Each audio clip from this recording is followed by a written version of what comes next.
Hello, and welcome back to the Siege of Liberty. I'm your host, Patrick Henry, and this season we're covering the grand unified theory, bridging the theory of everything, the one everyone's been searching for. We've got it. We're covering the proof. We're laying it all out for you to decide for yourself this season. And by this point, some of you may be asking, Patrick, if it's possible to manifest your every desire just simply by thinking about it hard enough, what have you gotten out of the grand unified theory of command root? The time I was launching this podcast is right when they dropped the Epstein files. Okay, it's 6 million pages linking to all kinds of stuff that you've heard of, some of it you've never heard of, you forgot it. It's all important. It's all connected, okay? That's what I got. I'm an investigative journalist, and I got the hardest hitting story of all time that never ends. Alright, so today we're talking about the pumpkin papers, okay? You start digging into the Epstein files, and it's impossible not to draw the connections here, okay? The first time I saw the pumpkin papers was 10th grade, I believe. Yeah, we were in 10th grade social studies class, and it's in the textbooks. And you got to understand that some of these guys are not just looking at this stuff as a history lesson. For some of them, it's a blueprint. It's a historical precedent. Okay, so what happened with the pumpkin papers? 1948. Whitaker Chambers leads federal agents to a hollowed-out pumpkin on a Maryland farm, and inside are secret microfilms containing handwritten state secrets.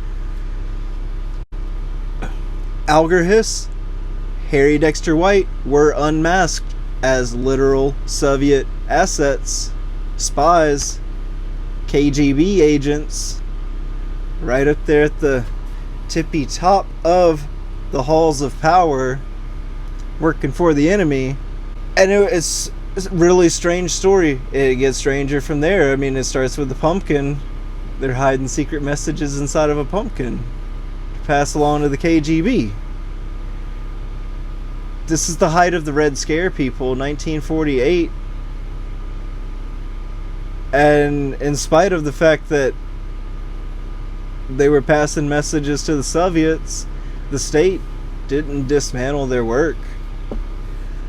They investigated them until they died of old age with total respectability and zero accountability. Why? Why would they grant these men a free pass? Well, these two men were the absolute architects of the modern global financial system. They were the ones in the president's ear pushing for him to confiscate all the gold and concentrate it at Fort Knox. They were the ones talking about building a world bank. And so rather than admit the foundation of our entire economy was built by saboteurs, the establishment covered it up and went full steam ahead. The design of these Soviet agents was never questioned. And so, fast forward from 1948 to Addison today. Addison, Texas. Transparency. The exact same blueprint of hidden ledgers is running at the street level.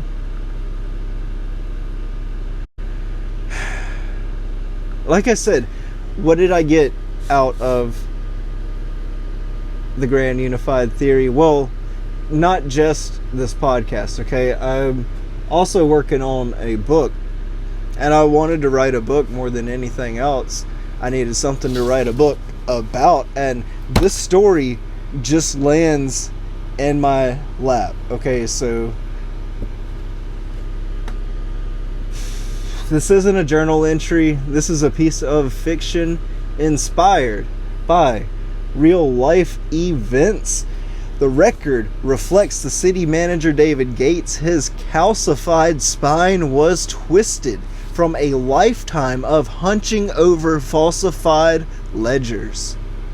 As Gates spoke, the light in the mayor's eyes began to change.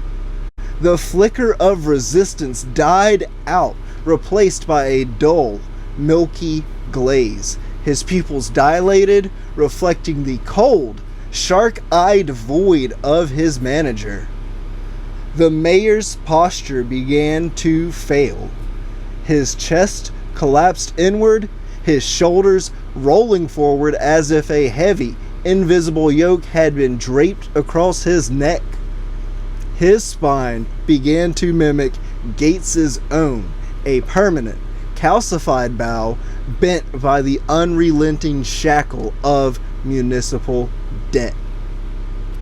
"It is the only way," Gates whispered, his eyes still black and hungry. And so that's what I imagine it would be like to be sitting in the office with these guys when they're trying to figure out how to redact the Constitution. You know, you could have picked a different line of work, like it's right up there at the front. You know, from childhood all the way up through to your oath of office, the United States Constitution. And if you don't want to live by it, man, I don't know, man. Love it or leave it. There are places where the Constitution does not apply, okay? Carrollton is one of them. I assure you of that. Iran, Donald Trump does. maybe that's the place maybe that's what this war is all about. Is these guys do not want to live by the Constitution, and so they are opening up a new front where the Constitution does not apply, and they're all going to go there. Responding, they Perhaps World War III. We got to keep going, okay? 6 months ago, right at the start of this war, the open records requests went in. Okay, we're talking about Addison, Texas here. Back to real life. The tautology. The city claimed absolutely no loan documentation existed for a massive $44.6 million street paving loan. How many times have you made a loan, taken out a loan with zero documentation? Maybe if they were borrowing the cash from John Gotti, maybe I can believe there wouldn't be paperwork. But fortunately for us, they were borrowing it from TxDOT, who does keep records. And so I asked TxDOT, can I get these loan records? And they handed them over with no problem. And the numbers, well, the numbers in this document would explain why the city wanted to pretend like it just didn't exist. Because I don't know where he got them. I do not know where he got them. We'll put it up on the screen here. It raised a lot of red flags right away. We got to keep going, okay? And so this loan's a little screwy, this $44.6 million, and you got to remember, this is not the first loan for this road. Okay, there is a half mile of road in Addison, Texas called Keller Springs Road, and in 2019, 7 years ago, the voters approved $55 million to repave that half mile of road. And 5 years later, it still was not repaved. The money,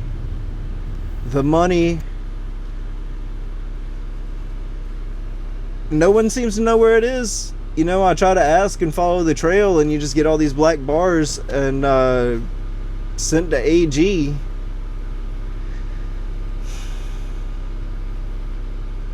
And what was so funny about the whole thing, we can't dwell, we got to keep going. it doesn't matter that now there's $100 million sunk into this half-mile road, and the road is worse than ever, and no one knows what happened. Anyway, as soon as TxDOT handed over these documents, it was so strange, because then the city manager wanted to talk. I don't know how he got my information, and I don't know how he got these documents that I was talking about, because remember, he told me they don't exist. But as soon as they hit my inbox, I'm looking them over, and then I get an email from the city manager telling me that the numbers that I'm looking at are wrong. So you be the judge.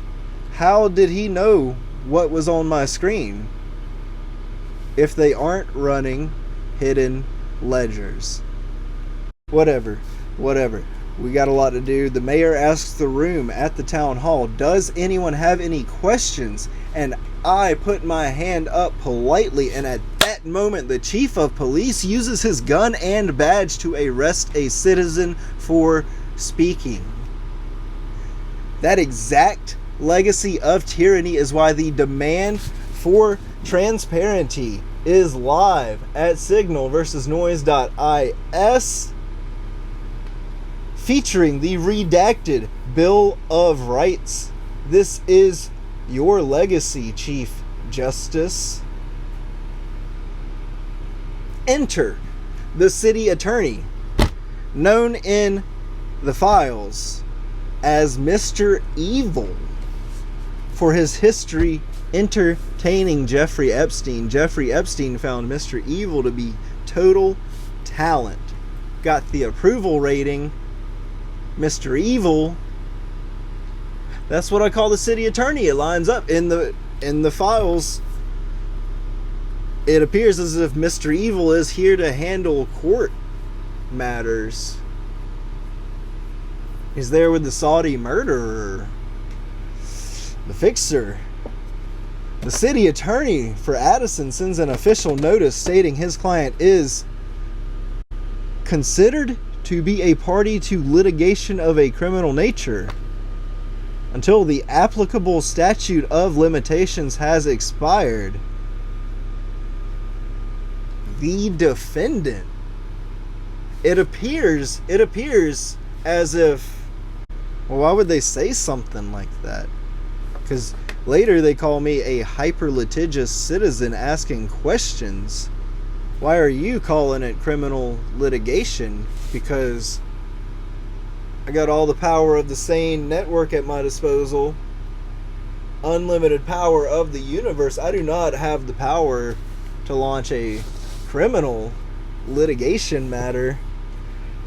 That sounds, well, I could do a civil dispute. You use the term criminal nature.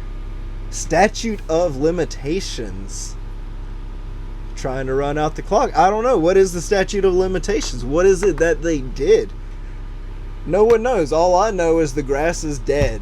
The city council was put on notice months ago. Look inside the pumpkin before it rots. Fix the ledgers before they blow up the city's future. They chose to go full steam ahead with the lie. They are acting like rats in a cage. Everything is fine because there's no known cause for it. It just is. Right? Yeah. And this brings us right back to Grassy to Goebbels. The mainstream scientific narrative, they'll tell you the Sphinx is 4,500 years old because it just is. In my book. Independent investigators John Anthony West and geologist Dr. Robert Schock ran the actual physical analysis. The deep fissure erosion patterns on the solid rock of the Sphinx could only be caused by thousands of years of massive torrential rainfall. What they're saying there is that Egypt is a desert and it never rains, and it's been that way for a long time. And in order to cause the kind of erosion that we see in the rock of the Sphinx, it had to rain a lot for a long time.